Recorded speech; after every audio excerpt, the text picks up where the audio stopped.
you know, in all walks of life. Just elaborate on that bear experience, because you said it as close as me. Was the bear at that point aggressive? Was it just going about his daily business? Well, tell us a little bit more about that.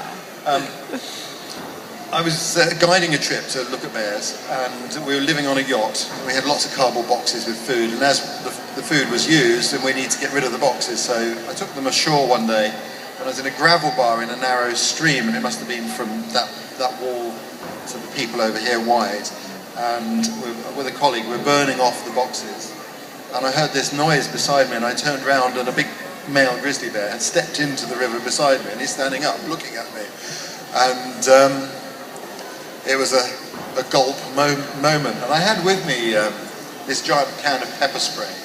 The concept is you spray it at the bear and it deters it, but you know, I didn't even put my hand towards it because the very thought at that close proximity was probably not a good idea. The difficult thing with a bear is to not stare into their eyes. And because their eyes, when you're very close to them, are incredibly beautiful. I know it sounds strange, but at a distance you don't realise. But when you're really close, they're stunning.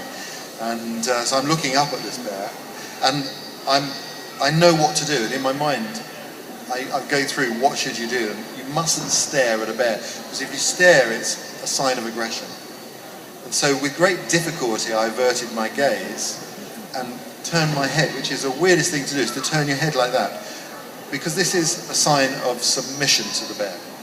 And the bear read the meaning correctly, and it moved away, and it didn't want confrontation, and he lay down, which is his way of saying, I'm not here for a fight. And we went our separate ways.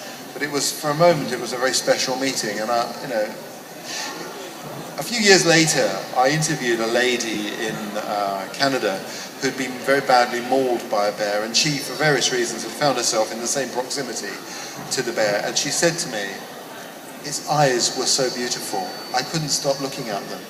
Because she stared into the eyes of the bear read that as a sign of aggression and attacked her. And of course, people always think that a bear, because in the movies you have bears that are taught to do this for a biscuit, you know, and bellow. But a bear doesn't attack you like that. It bites like a dog. And it bit this woman in the face, and then in the breast, and she lay down, it bit her again, and then she played dead, and it left. And it wasn't trying to kill her, it was a warning. But she suffered very serious injuries because, of course, compared to a bear's, our skin is like tissue paper. So what was a nip for the bear was a serious bite for a human. And that goes hand in hand with that going equipped with the knowledge that you talked about earlier.